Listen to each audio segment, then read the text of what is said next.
본문은 아합 왕이 죽는 이야기가 기록되어 있죠. 그래서 아합이 어떻게 죽었냐, 아합의 죽음의 과정을 잘 기록해 놨어요. 그럼 아합은 어떻게 죽었을까요?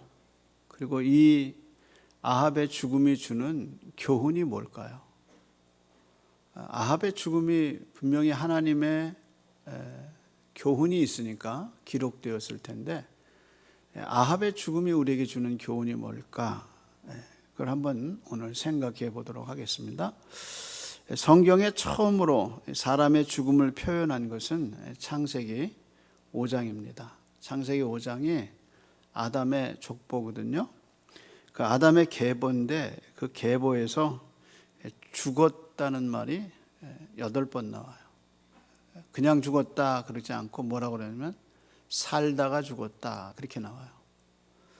그래서 8번 나오는데 첫 번째 그 말이 적용된 사람은 누구겠어요?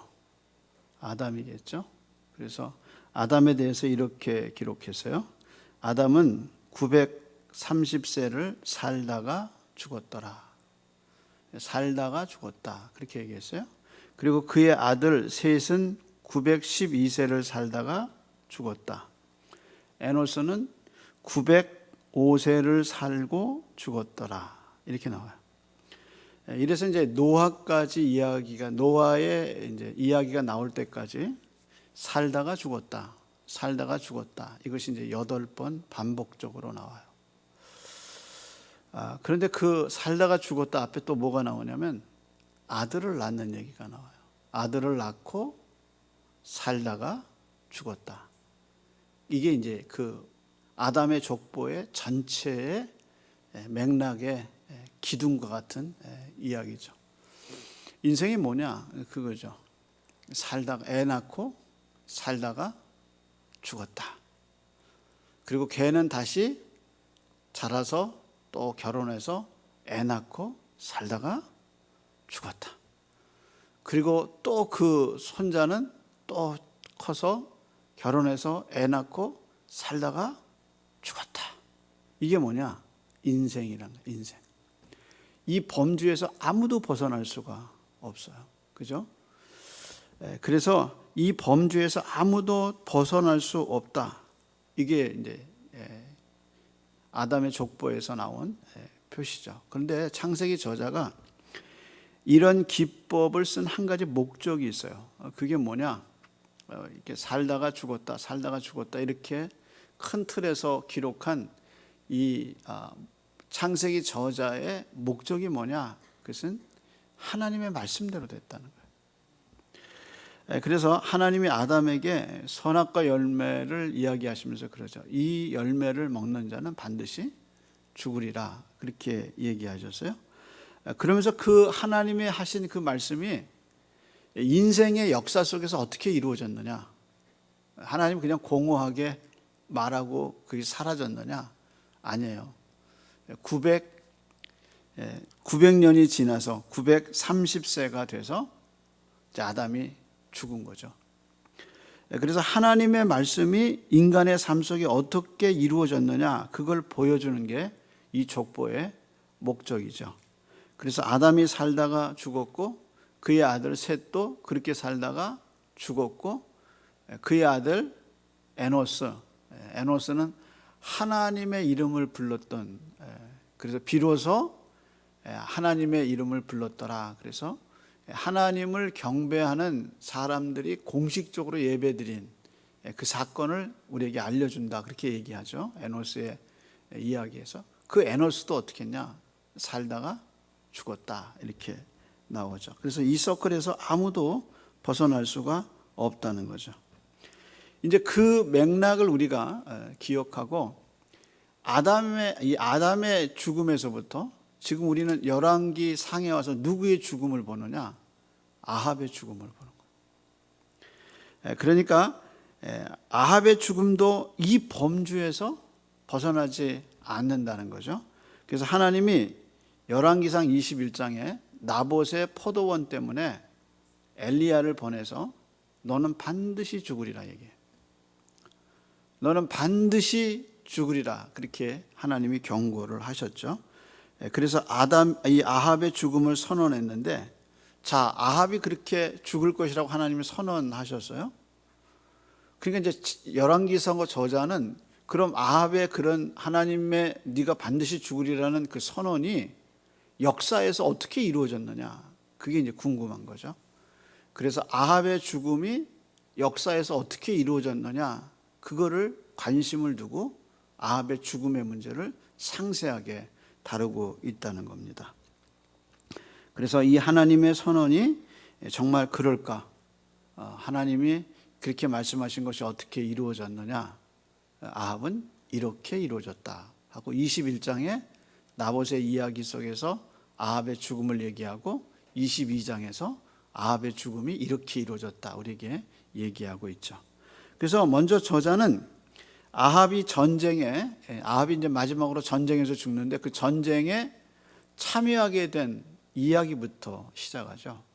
그래서 아합의 죽음에서 이 전쟁에 참여하게 됐는데, 재미있는 것은 저자가 그 이유를 보이는 이유와 보이지 않는 이유로 나눠요. 그럼 보이는 이유는 뭐냐? 아합이 아람과 전쟁에서 3년간을 쉬죠.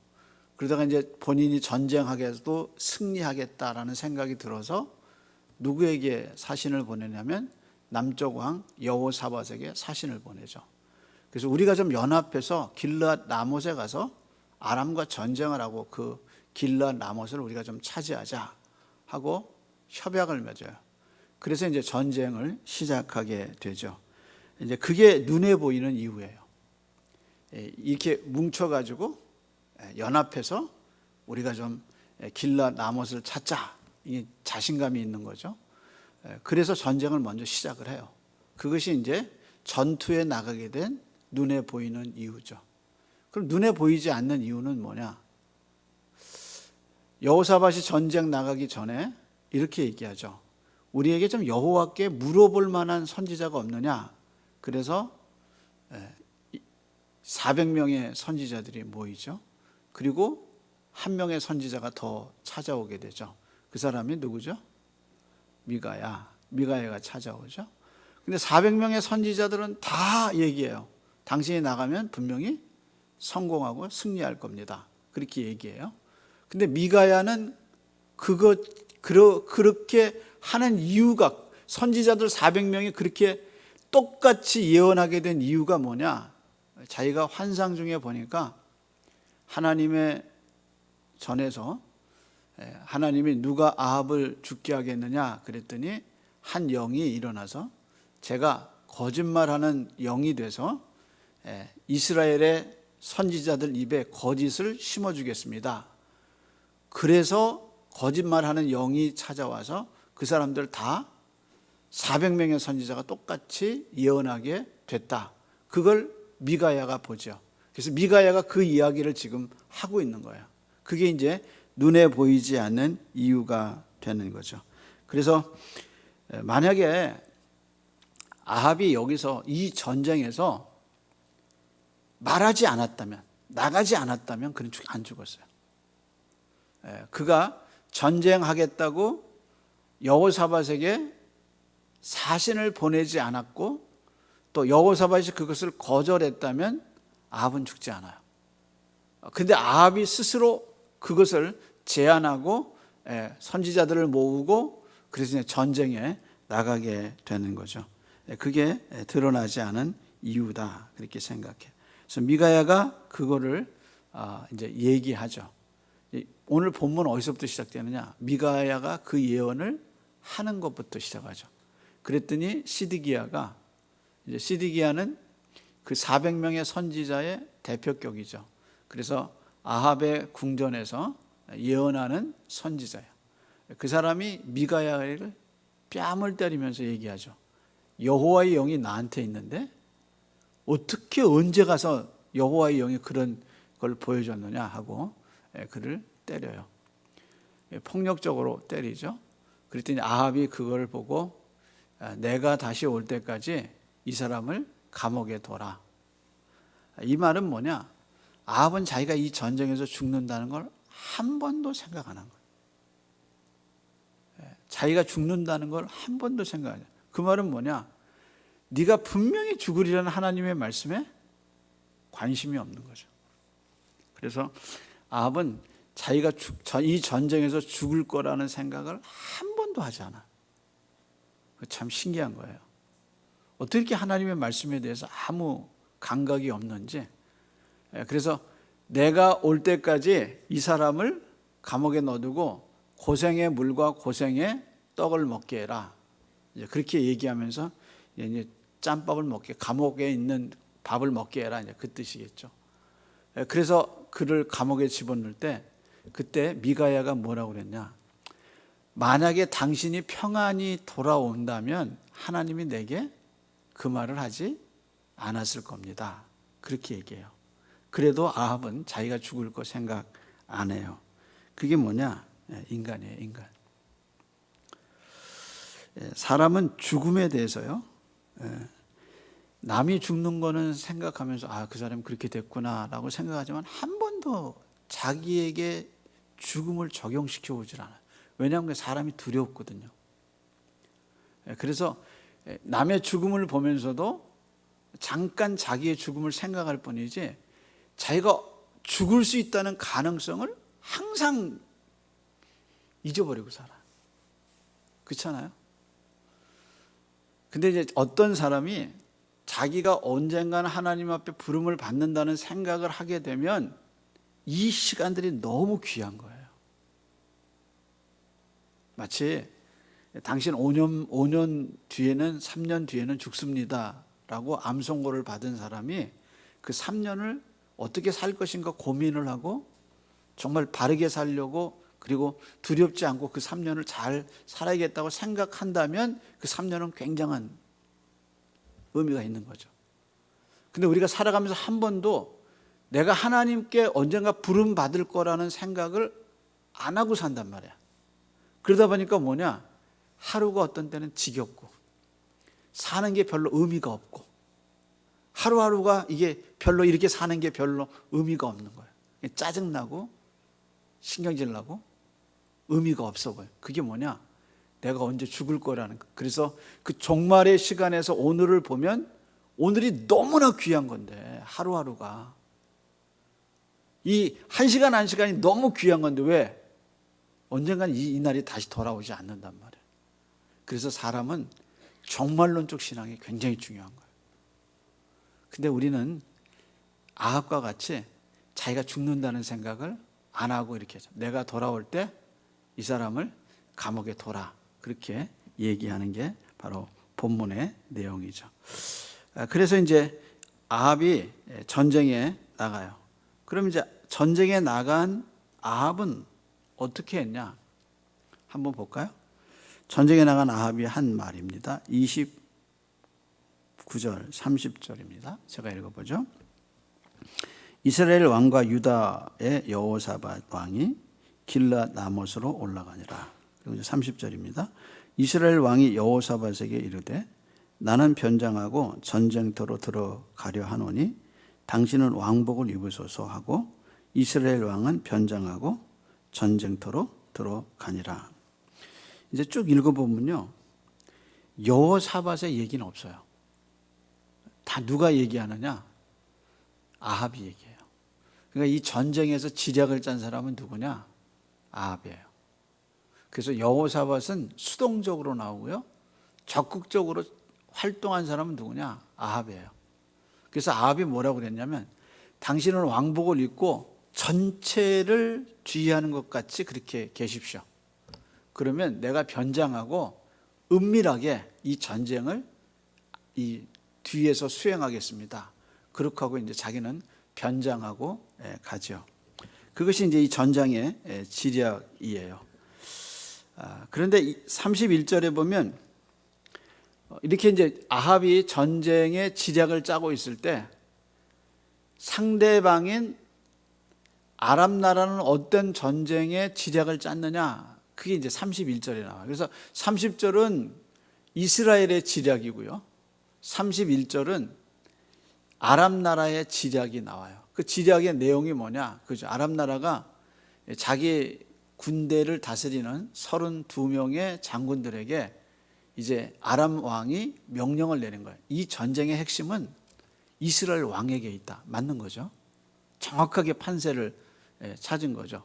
그러니까 이스라엘 왕만 잡아라. 너희는 작은 자나 큰 자나 다른 사람 쫓아다닐 생각 말고 누구만 잡으라 그랬어요. 아합 왕, 이스라엘 왕만 잡아라. 그럼 이 전쟁은 승리한다. 그렇게 하고 명령을 내린 거예요. 그러니까 30절에 아합의 전략과 31절에 아람 나라 왕의 전략 두 개가 딱 비교가 되는 거예요. 그러면서 아합은 어떻게 했느냐? 변장하고 병사들 속에서 은밀하게 지금 움직이고 있는 모습을 보여주죠. 여기서요, 이 과정에서 중요하게 봐야 할 것은 설기라는 말이에요. 한번 볼까요? 34절입니다. 한 사람이 무심코 활을 당겨 이스라엘 왕의 갑옷 어디를 맞췄어요? 설기를 맞춘지라. 여러분, 설기가 뭐죠? 우선 이렇게 생각해야 돼요. 이스라엘 왕이 입는 갑옷은 일반 장군들이 입는 갑옷하고 달라요. 그래서 이스라엘 왕의 갑옷은 어떻게 만드냐면 장인이 이스라엘 왕의 갑옷을 정말 튼튼하게 만들어요. 그래서 그 갑옷을 가지고 와서 자기가 입어봐요. 그래서 창을 찔러가지고 그 활이 이 갑옷에 들어가지 않는 걸 증명해야 돼. 그러니까 장인이 얼마나 두껍게 만들겠어요. 그래서 여러분, 고대 중세에 전쟁에서 서양의 기사들이 어떻게 입어요? 여기 다 쓰잖아요. 그리고 갑옷 입고 그 위에다 갑옷 안에 철망을 또 입잖아요. 뭐가 안 들어오게 하는 거예요? 창이, 화살이 못 들어오게 하는 거죠. 그게 이제 중세예요. 그러니까 이제 왕의 갑옷은 반드시 그렇게 증명이 돼야 돼요. 그래서 자기가 만들어가지고 왕 앞에서 보여요. 내가 이걸 만들었습니다. 그리고 창으로 찔러서 들어가지 않아야 돼요. 활을 쏴서 들어가지 않아야 돼요. 그런데 문제는 이게 팔이 움직이려면 이게 철 갖고는 안 되거든요. 그러니까 팔이 움직이고 발이 움직이고 발목이 움직이려면 어떻게 되냐면 이 안에다가 가죽을 넣거나 서로 연결해야 되니까, 아니면 두꺼운 천을 쓰거나, 그래서 이게 연결이 돼야 돼요. 연결이. 예? 가슴도 역시 마찬가지고. 그러니까 이 왕의 갑옷의 가장 중요한 부분이 이 가슴 안이에요. 그러니까 이 가슴 부분과 이런 부분에, 이런 부분에 이제 창이 철로도 막지만 움직일 수 있는 가죽을 대는 거. 그게 뭐냐? 그게 이제 설기예요, 설기. 그게 이제 설기인데, 이 설기에 뭘 맞은 거예요? 이게 활이 쏘는 거죠. 그러니까 아마 왕의 가슴을 대고 설기를 대고 또 설기를 덮었든 어쨌든 어떻게 맞았는지 모르는데 뭐라고 얘기하냐면, 한 사람이 우연하게 무심코 쏜 활이 왕의 설기에 맞았다. 이제 그렇게 성경이 얘기하고 있죠. 근데 이 무심코 쐈다는 말이 무슨 말이냐면 그냥 아무 생각 없이 쏜 거예요. 아무 생각 없이 쐈는데 그 수많은 이제 전쟁의 그 사람들 중에서 이제 활을 얼마나 많이 쏘겠어요. 실제 전쟁 영화에서 보면 적이 있으니까 여기서 빵빵 쏘고 눈 키고 이렇게 쏜다고 그러지만, 사실 전쟁을 겪은 병사들의 얘기를 들어보면 전쟁에서 어떻게 쏘느냐, 그냥 막 쏜다. 무서우니까 묶고 쏘고 이렇게 머리 박고 쏘고, 너무너무 무서울 것 같아요. 전쟁에서 막. 그러니까 두렵고 떨리니까 막 때리게 갈기는 거죠. 있는 대로. 아마도 이 병사가 그냥 활을 무서우니까 막 쐈는데 그 활이 어디 가냐? 왕의 설기에 맞으면서, 갑옷이 아니고 갑옷과 갑옷을 이어주는 어떤 설기에 맞아서 그게 치명상을 갖고 온 거예요. 그래서 왕이 치명상을 입었어요. 근데 그 다음 절이 너무너무 가슴 아픈 절이에요. 한번 볼까요? 34절 후반기입니다. 왕이 그 병거 모는 사람에게 이르되 내가 부상했으니 내 손을 돌려 내가 전쟁에서 나가게 하라.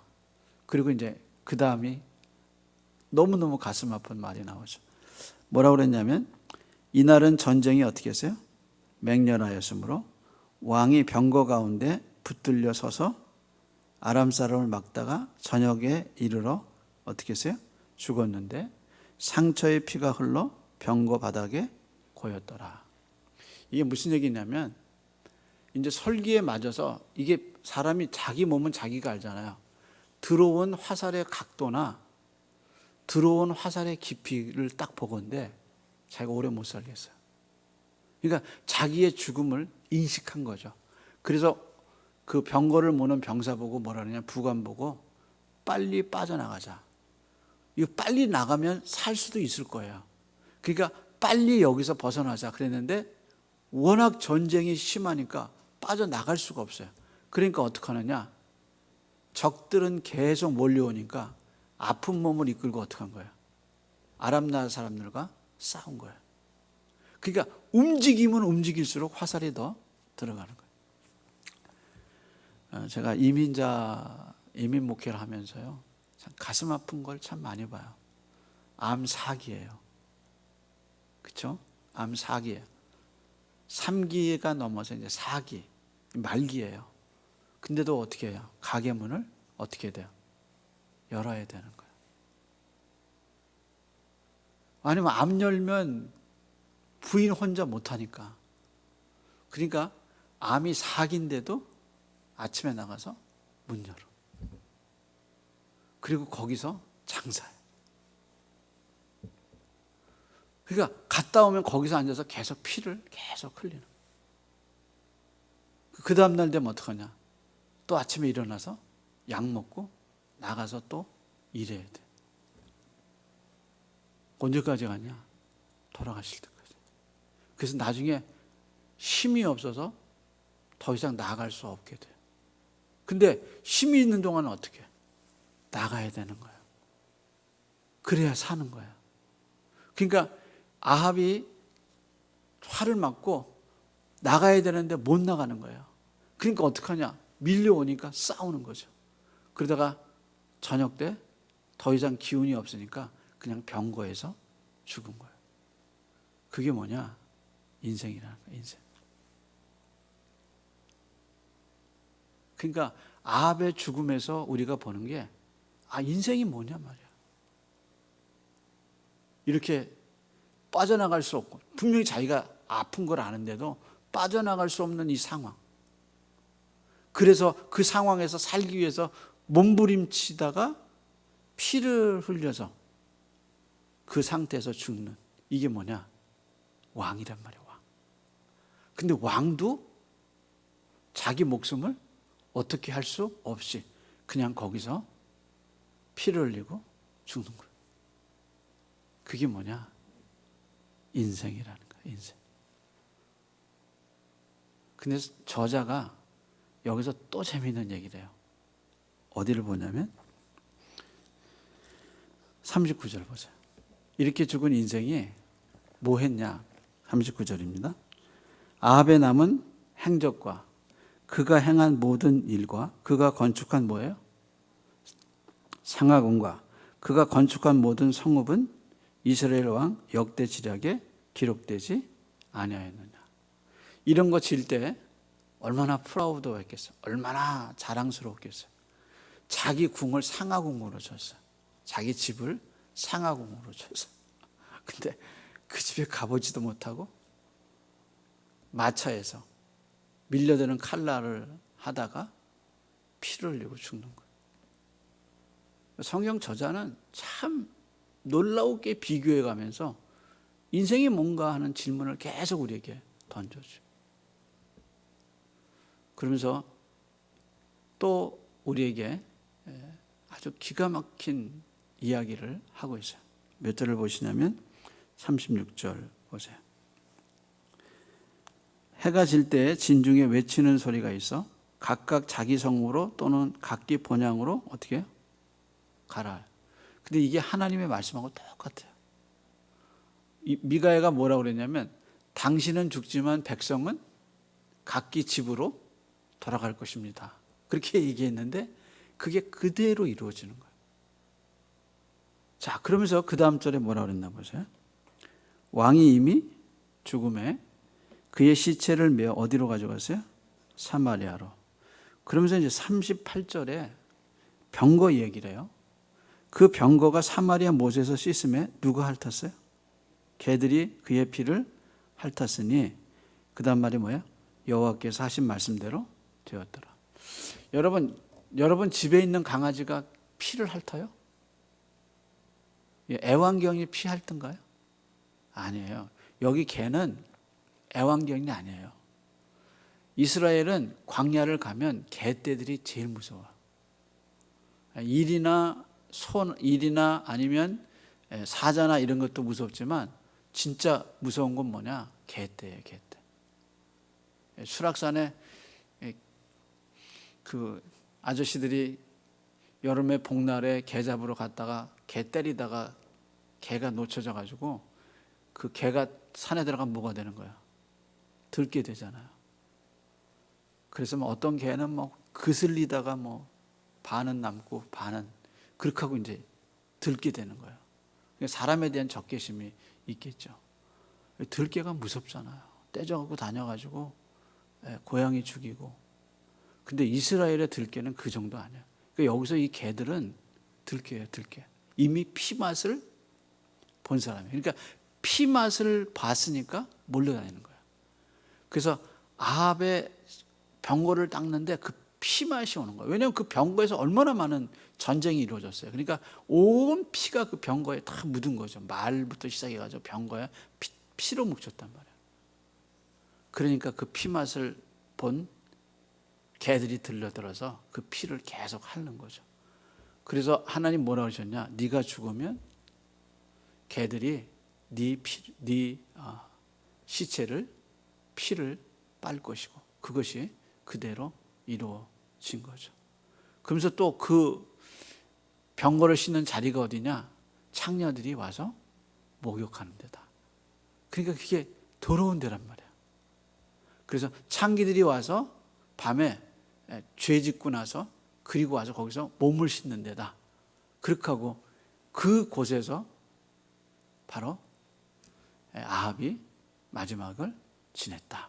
그런데 그런 아합이 상하궁도 짓고 모두 졌다 하고 죽은 아합과 그가 남긴 그 업적을 비교하면서 우리에게 물어보죠. 진짜 인생이 뭐냐? 어떻게 살아야 인생은 잘 산 거느냐? 하고 라는 질문을 우리에게 던지게 되는 거예요. 여러분, 이런 인생을 보면서 우리 인생은 똑같아요. 아이 낳고 살다가 죽어요. 그게 모든 인생에게 벗어날 수 없는 서클이에요. 근데 그런 인생에게 진짜 사는 생명의 역사가 일어난 거죠. 그래서 그렇게 사는 인생 속에서 새로운 하나님의 나라가 있다는 것을 알게 돼서 그렇게 살아가는 인생의 모습이 아니라 다르게 살 수 있는 새로운 산길이 우리에게 열리게 됐는데 그분이 바로 예수 그리스도. 그래서 그분이 오셔서 그렇게 사는 것이 이렇게 너희가 사는 이 인생이 아니라 정말 이렇게 새롭게 사는 길을 산길을 열어주셨어요. 그 길이 무슨 길이냐? 모든 것을 다 봤으니까 너는 여호와를 경외하고 그분을 기쁘시게 하는 삶을 살아라. 그래서 하나님을 경외하는 새로운 길을 누가 가르쳐줬냐? 예수님이 가르쳐주셨죠. 그래서 예수님이 인생을 사는 참 모습을 우리에게 가르쳐주셨어요. 그래서 예배의 길을 가르쳐주셨고 기도의 길을 가르쳐주셨고 무엇을 위해 살 건가? 네 육체를 위해서. 이렇게 아합 왕이 상하궁을 짓고 그리고 성읍을 짓고 이렇게 다 지었는데 자기가 거기에 못 살고 병거에서 죽는 인생의 모습을 보면서 무슨 업적을 남기고 살 것이냐라는 생각을 우리에게 예수님이 던져주죠. 따라서 우리는 뭘 위해서 살고 있는가 지금? 살다가 나는 뭘 위해서 죽을 건가 하는 인생의 가장 궁극적인 질문을 이 아합의 죽음에서 우리는 봅니다. 아합은 하나님의 말씀대로 이런 삶으로 죽었어요. 근데 우리의 삶은 그 하나님의 말씀대로 살면 하나님의 나라는 먹는 것과 마시는 것과 입는 것이 아니라 성령 안에서 의와 실학과 평강의 나라니라. 그래서 하나님이 주시는 평강, 하나님이 주시는 은혜, 하나님이 주시는 그 기쁨으로 살 수 있어. 그게 바로 하나님의 나라가 우리에게 온 겁니다. 기도하겠습니다. 하나님 감사합니다. 우리 마음에 불평이 일어나고 짜증이 나고 하나님 주신 신앙의 가치를 잃어버렸던 우리를 깨우쳐 주셔서 숨 쉴 수 있는 게 감사하고 먹을 수 있는 게 감사하고 걸어 다닐 수 있는 것이 감사하고 예배할 수 있는 것이 감사하고 성경 말씀을 사랑할 수 있는 것, 그래서 읽을 수 있는 것이 감사가 회복되는 밤이 되게 은혜를 베풀어 주시옵소서. 살아갈 수 있는 힘과 하나님의 은혜를 경험할 수 있도록 하나님의 나라의 복을 주신 그 하나님을 감사하며 찬양하며 걸어가는 우리가 되게 해 주시옵소서. 교회를 주셔서 감사하고 예배할 수 있도록 은혜 주셔서 감사하고 하나님을 위해서 일할 수 있도록 은혜 주셔서 감사합니다. 이 모든 감사가 회복되고 하나님 나라의 의와 기쁨과 희락이 회복되는 밤이 되게 하여 주셔서 살다가 죽는 인생 가운데 예수 그리스도를 통해서 기쁨과 예배와 소망과 감사가 넘치는 하나님의 백성들이 되게 은혜를 입혀 주시옵소서. 이제는